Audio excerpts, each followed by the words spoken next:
Thank you for joining us at Grateful Gratitude with Lolo and Lexi. We are practicing gratitude girls that strive every day to recognize and celebrate our blessings.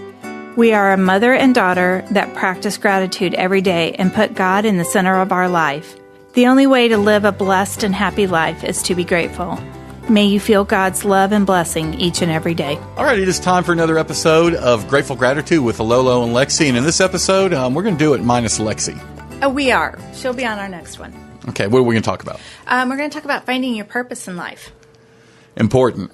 It's very important, and it's a pretty heavy subject for 10 minutes, but we're going to attempt it. Good. So I think you know, Mark, because I see you often, that I have just completed a 40-day journey on finding my purpose in life. And it was a book by Pastor Rick Warren, and it talked about what on earth am I really here for? You know, why did God put me here? So I learned a lot of things in that book, and I just wanted to share a couple things. First of all, you know, there's different ways for people to search for what their purpose is. And one approach is what they call a mystical approach. You start looking inside yourself, searching your soul. You don't really know where you're headed, but you're going to go inward to try and figure it out. I'm sure you've seen many things about that. Absolutely. Yeah. Absolutely.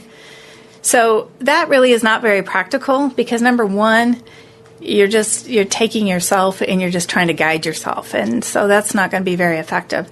Another way that people do, and usually the most popular way, is self-help. They're going to read a book and they're going to somehow create a purpose for themselves in life by whatever they're guided by in that book. And, you know, self-help books have a place and we can always improve by reading them, but they're not really a place to find your purpose. You're right. And I think you maybe get to this. If you don't, or if you do, I apologize for jumping the gun. Ahead. But I think what a lot of men do is a lot of men make the mistake, especially young men, of misidentifying their purpose. And they look at their job.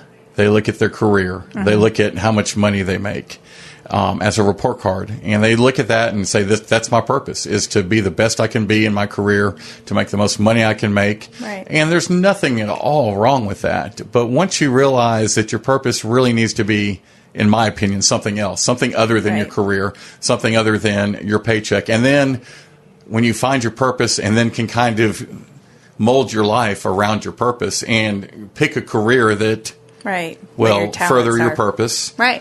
Pick a career that will further your purpose and support you and your family. Life is so much better.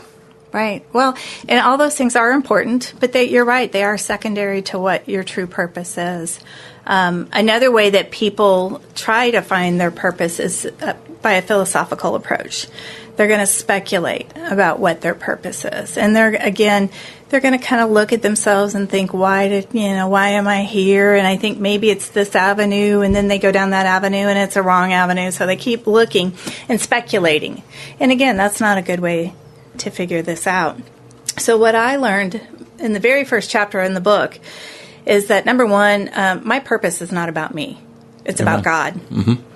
And God has designed me and put me on this earth to fulfill His purposes and His plan for me. He's designed me to have the talents I have, the gifts I have, the abilities, my heart. Everything is what is called your shape. Your spiritual gifts, your heart, your abilities, your personality, and your experiences. And God has put those in us to design us for His purpose. So once you kind of wrap your head around that I'm here to serve God and I'm here walking on this earth to help others and love others, then you can search on and say, how am I going to do that? Or what is my ministry? So, and I know you have a lot of thoughts about purpose. I absolutely do. And I think that the sooner you can find your purpose and the sooner you can realize who you really are, and you put everything else aside. Mm-hmm. You put the career aside, you put the money aside, you put your needs aside. You definitely do. And just strip everything away, and that's hard to do. It really is, to put yourself in that mindset. But once you put yourself in that mindset, that's when I think you find your real purpose. Because, you know, and it's almost like a career. If I told you that money didn't matter, you had $1 billion in the bank and your salary didn't matter, wouldn't it be a whole lot easier to choose a career that you want to choose? Mm-hmm. Okay, so my thought process on purpose is pretty much the same thing. Strip everything else away, right, and figure out what you can do best, and what you think. And for me, it's helping others, and I think you and I are a lot alike when it comes to that. I truly believe, and I can't tell you the moment I started believing this, but my purpose is to help as many other people achieve their goals as possible. Right. And that sounds like I'm just being unicorns and fairies, and that's just what people want to hear. But no, that's really the truth. That's what I enjoy doing. That's why I enjoy doing what I'm doing right now. I do a lot of sports podcasts, and I got to tell you, and with a lot of listeners, and I got to tell you, the podcast I do with you and Lexi, those types are the ones I enjoy the most. Yeah. So. Well, and I think, too, that when you recognize and you allow God to be in your life, and you remember the two most important things. It's important to love God first and to love others second, because that's what Jesus told us. He said that you need to love one another, and you and I have done podcasts on how to deal with people you don't like. But I have looked at that really in depth, and that has really changed my attitude a lot about finding my purpose. And once you find and accept that these are the two most important things, everything else falls into place. Absolutely everything falls into place. Isn't that amazing? I was going to say that. Is once you figure out what's real, and once you figure out who you are, and once you figure out what your purpose is, it is amazing how other things fall in place. And it's something that I can understand why other people don't understand that. Yeah. It's something you really have to experience.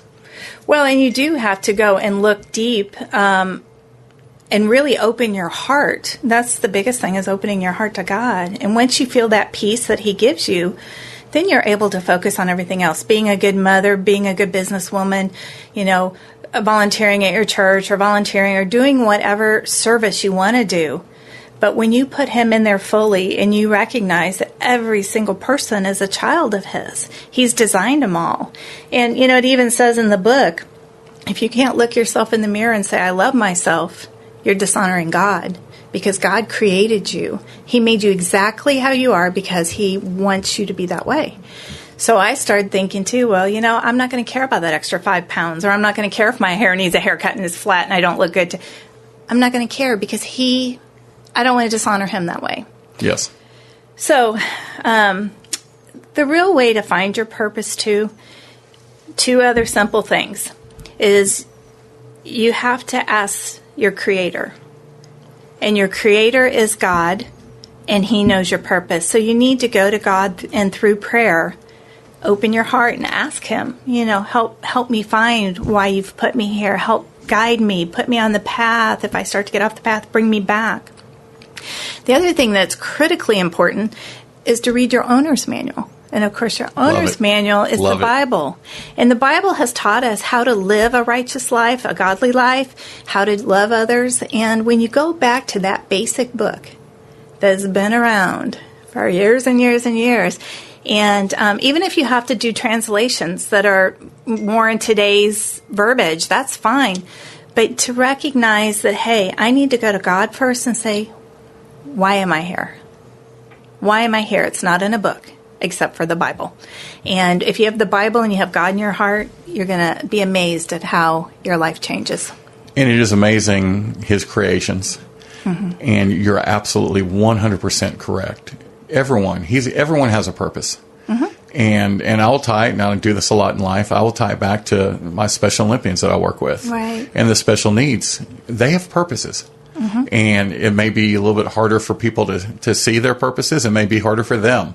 I mean, it's really hard for them to see what their purposes are. But I coached a basketball tournament this weekend, and I was thinking about this, so it's interesting that we're talking about this, is that every single one of the kids on my team, I can see their purpose.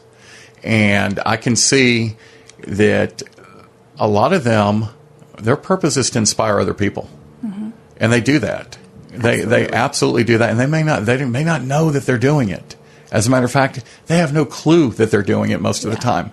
But they are very inspirational, and to me, that's purpose. And I think too, when you live in your purpose, you don't recognize that you're in your purpose. Yes. You're inspiring and helping others, but you're just living a fulfilled life. So I highly recommend everybody try to find your purpose with God in the Bible. And you and Lexi are doing fantastic work. Thank you. It's been a while since we've had a chance to record with the holidays and everything. I know there's a lot going on in y'all's lives, but you still have the time to do the seminars. Mm-hmm. You're posting every day on Facebook. Where can people find you guys? On Facebook, we're Grateful Gratitude. We have Instagram, Grateful Gratitude. We have a YouTube channel if you want to hear our old podcasts. We have a blog at gratefulgratitude.net, and we have a website now, which is gratefulgratitude11.com. All right. Well, until the next episode.